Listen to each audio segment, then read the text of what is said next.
ہم سب جانتے کیا ہوا، ہم سب جانتے کیا ہوا۔ ایسے میرے دوستو، عبادت کا مرکز کعبہ ہے اور دعوت کا مرکز بنگلے والی مسجد بستی نظام الدین ہے۔ اللہ نے 100 سال سے، جیسے بھی ہمارے بھائی بتا رہے ہیں، اس خاندان کو ایک قبولیت دی ہے، اس خاندان کو اللہ نے ایک مقام دیا ہے۔ اس خاندان کا بچہ ولایت کی اعلیٰ سطح پر پیدا ہوتا ہے، پہنچتا نہیں ہے، پیدا ہوتا ہے ولایت کی اعلیٰ سطح پر۔ اللہ جزائے خیر دے۔ حضرت مولانا الیاس صاحب رحمۃ اللہ علیہ نے اپنا سب کچھ لگا دیا، یہاں تک کہ کھانے کو کچھ نہیں بچا، تو اپنے ساتھ جو مرکز میں ہمارے اپنے پاس پڑھنے والے جو اس ٹائم کے میواتی تھے، ان کو کہا کہ ایک کام کرو، دیکھو میرے پاس اب تمہارے کو کھلانے کو کچھ نہیں ہے، میں تمہارے کو سفارش نامہ لکھ دیتا ہوں، دلی میں بہت سارے مدرسے ہیں، تم کسی مدرسے میں جا کے پڑھ لو، کیونکہ یہاں تو اب کچھ نہیں ہے۔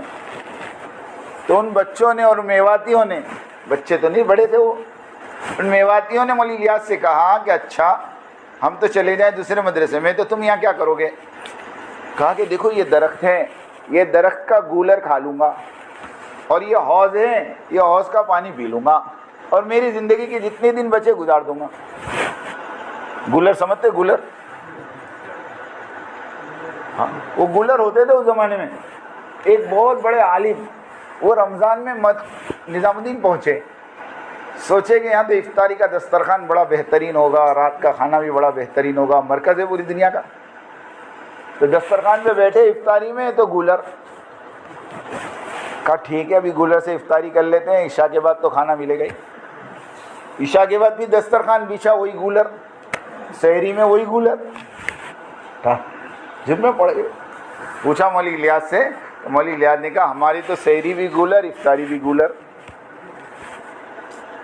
ہمارے مولانا محبوب صاحب کہتے ہیں 1981 میں جب حیدرآباد میں اجتماع تھا، تو حضرت جی مولانا انعام الحسن صاحب رحمۃ اللہ علیہ کے لیے پنڈال میں کولر لگایا گیا، تو مولانا انعام صاحب کہتے تھے کام گولر سے کولر تک پہنچ گیا۔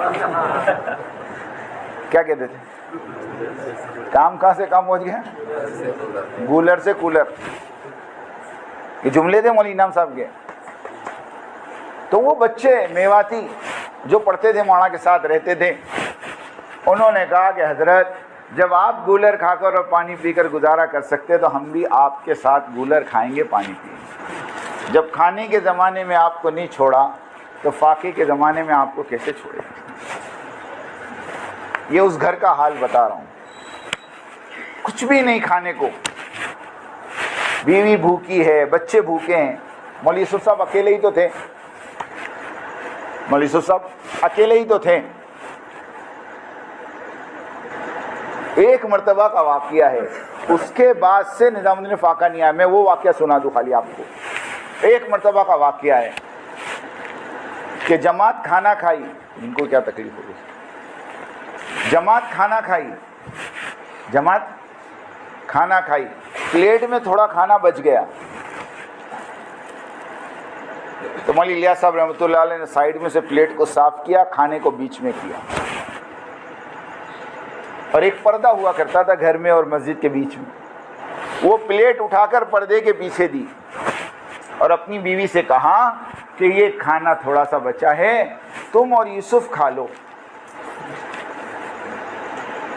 اب وہ پلیٹ اندر گئی، دسترخوان بچھا، پلیٹ رکھی، مولوی یوسف صاحب نے اور ان کی امی نے ہاتھ دھویا، اور جیسے دسترخوان پر بیٹھ کر پہلا نوالا ابھی اٹھایا بھی نہیں تھا، اتنے میں پردے کے پیچھے سے آواز آئی، ارے ایک اور جماعت آ گئی، وہ کھانا واپس کر دو۔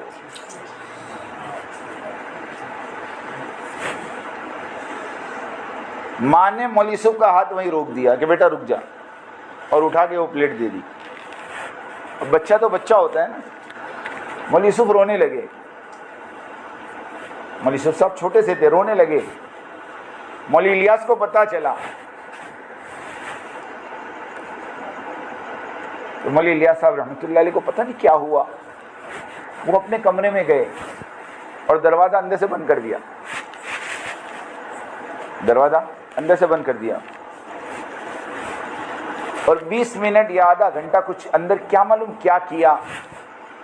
اس کے بعد دروازہ کھول کے جب باہر آئے تو اپنی بیوی سے اور بیٹے یوسف سے اور اپنے ساتھیوں سے کہا کہ آج کے بعد اس چار دیواری میں قیامت تک فاقہ نہیں آئے گا، میں نے اپنے رب کو منوا لیا ہے۔ یہ وہ ہستیاں ہیں، یہ وہ ہستیاں ہیں۔ جب مولانا الیاس صاحب رحمۃ اللہ علیہ کے زمانے میں فاقے شروع ہو گئے نا نظام الدین میں، تو دلی والوں کو پتہ چلا، کہ دلی والے دوڑے ہوئے آئے اور آ کر کہا حضرت یہ ہماری ساری پراپرٹی کے کاغذات ہم آپ کو دیتے ہیں، اس کو بیچ کر اس کا پیسہ مرکز کے اوپر لگا دو۔ مولانا الیاس صاحب رحمۃ اللہ علیہ نے کہا یہ پیپر تم پکڑو، ان پیپر کی مجھے ضرورت نہیں، قسم خدا کی میں ابھی دعا کر دوں اللہ یہ بنگلے والی مسجد کو سونے چاندی کا بنا دے۔ تم کیا سمجھتے ہو؟ تم کیا سمجھتے ہو میرے اللہ کو؟ کیا میرا اللہ ان ٹکڑوں کا محتاج ہے؟ یہ استغنا تھا، یہ ہاں یہ استغنا تھا۔ حضرت مولانا زکریا صاحب رحمۃ اللہ علیہ کہتے ہیں میں اعتکاف میں تھا اور باہر لڑنے کی آواز آئی زور زور سے، میں گھبرایا کہ کیا ہوا نظام الدین میں باہر آیا تو مولوی یوسف صاحب رحمۃ اللہ علیہ ایک دلی والے کو غصہ کر رہے تھے۔ میں نے پوچھا کیا ہوا، تحقیق کی تو پتہ چلا کہ وہ دلی والا بہت بڑی رقم لے کر آیا تھا مولوی یوسف کے پاس، اور آ کر مولوی یوسف صاحب کو کہہ رہا تھا کہ میرا ہدیہ لے لو، اور وہ مولوی الیاس کا بہت قریبی ساتھی تھا۔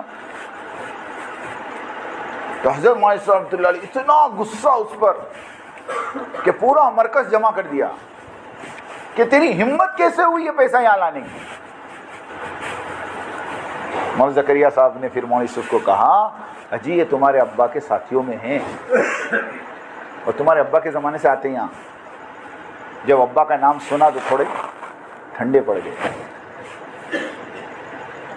مولانا زکریا صاحب تو بڑے تھے، مولوی یوسف صاحب کے سسرے ہوتے ہیں، مولوی یوسف کو پکڑ کے اندر لے گئے اور وہ جو ساتھی تھے ان سے معافی مانگا، وہ ان کا مزاج تھوڑا گرم ہے، یہ غصہ ہو گئے، معاف کرنا۔ تو وہ جو مالدار آیا تھا اس نے کہا کہ نہیں تمہارے معافی مانگنے سے میرا اتنا اثر نہیں ہوا جتنا اس آدمی کا استغنا دیکھ کر اثر ہوا۔ کتنا بے پرواہ آدمی اور کتنا اپنے آپ کو مال سے دور رکھنے والا آدمی کہ وہ مال بھی واپس لے گیا، اور کہتے ہیں موت تک اس آدمی نے تبلیغ میں جان لگائی۔ میں مولوی الیاس صاحب کی بات کر رہا تھا، مولوی الیاس صاحب نے دعا کی کہ فائقہ نہیں آئے گا۔ پھر اللہ نے مولوی الیاس صاحب کو بلا لیا، پھر مولانا یوسف صاحب امیر بنے۔ تو ہم جو کہتے ہیں نا اختلاف تو اس زمانے میں بھی ہوا۔ جب مولانا الیاس صاحب رحمۃ اللہ علیہ کے بعد مولوی یوسف کو امیر بنایا تو مولوی یوسف صاحب تبلیغ میں نہیں لگے تھے، وہ تو اوپر بیٹھ کر کتاب لکھ رہے تھے۔ حضرت مولانا الیاس صاحب رحمۃ اللہ علیہ بار بار اپنے میواتی ساتھیوں کو کہتے تھے جاؤ یوسف کو کہو تبلیغ میں حصہ لیں، مگر وہ پورا دن اوپر کمرے میں بند رہتے تھے۔ لیکن کس کو معلوم تھا کہ اوپر جو کام ہو رہا تھا وہ تبلیغ کا ہی ہو رہا تھا۔ تو کیا کام ہو رہا تھا اوپر؟ حیات الصحابہ لکھی جا رہی تھی،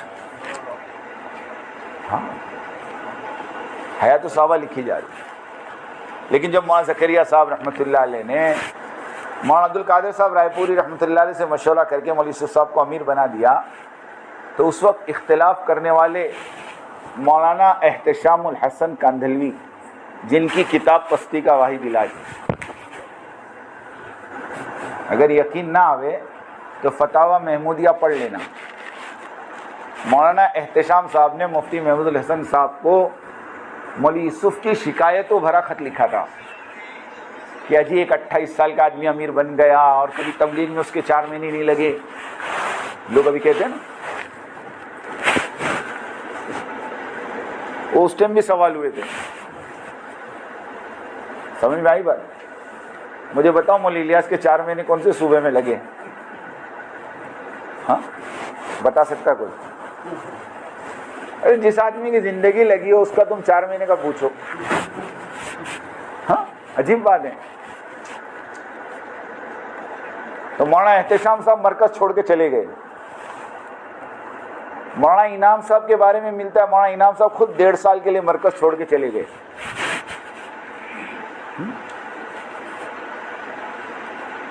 لیکن یہ مخلصین تھے, ان کو اختلاف تھا, مخالفت نہیں تھی. فرق سمجھنا, ایک ہوتا ہے اختلاف اور ایک ہوتی ہے مخالفت. اور مخالفت جو کرتا ہے وہ محروم ہوتا ہے. ہاں مخالفت جو کرتا ہے وہ محروم ہوتا ہے. شیطان نے آدم کی مخالفت کی تھی علیہ السلام, اس لیے توبہ کی توفیق نہیں ہوئی اس کو. اختلاف نہیں تھا اس کو مخالفت کی کہ میں 6 لاکھ برس اللہ کی عبادت کی, میں اتنا بڑا عبید, اور مجھے چھوڑ کے اللہ یوں کہے انی جاعل فی الارض خلیفہ, کہ زمین کا خلیفہ میں انسانوں کو بناؤں. یہ ہے کون میرے سامنے کا بچہ ابھی پیدا ہوا, ابھی پتلا بنا. میں 6 لاکھ برس سے آسمان میں ہوں, میں آگ سے بنا, یہ مٹی سے بنا. جیسے ابھی لوگ کہتے ہیں نا ہماری گود میں کھیلا ہے, تو گود میں کھیلا ہوا بڑا نہیں ہو سکتا. نہیں, سوچنے کی بات ہے نا, ارے سوچنے کی بات ہے. ایک مدرسے کے محتمم صاحب نے مجھے بلایا, سننا, جب اختلاف شروع ہوا, مجھے کہا حافظ صاحب ایک بات بتاؤ. میں کہا بولو. کیا مسئلہ ہے؟ انہوں نے ایک دم انجان بن کے پوچھا, جانتے تو سب ہے لیکن وہ مجھے دیکھنا چاہتے تھے کہ کیا جواب دیتا ہے, کہ کیا مسئلہ ہے یہ. میں نے کہا کچھ بھی نہیں. تو کیا بات کرتے ہیں, اتنا مسئلہ پوری دنیا میں چل رہا اور تم کہتے کچھ نہیں. میں کہا حضرت ایک بات بولوں. بولے ہاں. میں کہا مسئلہ صرف یہ ہے کہ قاری طیب صاحب رحمۃ اللہ علیہ کا جب دیوبند میں انتقال ہوا تو ان کے بیٹے کو دارالعلوم دیوبند میں اہتمام کے لیے بلایا. تو وہ مدرسہ چلاتے تھے حیدرآباد میں, مولانا قاسم نانوتی کے لڑکے. تو انہوں نے کہا کہ چونکہ میں میرا مدرسہ چلا رہا ہوں, یہ مدرسہ چھوڑ نہیں سکتا, البتہ میرا لڑکا ابھی فارغ ہوا ہے, 2 سال ہوئے ہیں, نام طیب ہے, اگر تم کہو تو میں مولوی طیب کو بھیجوں.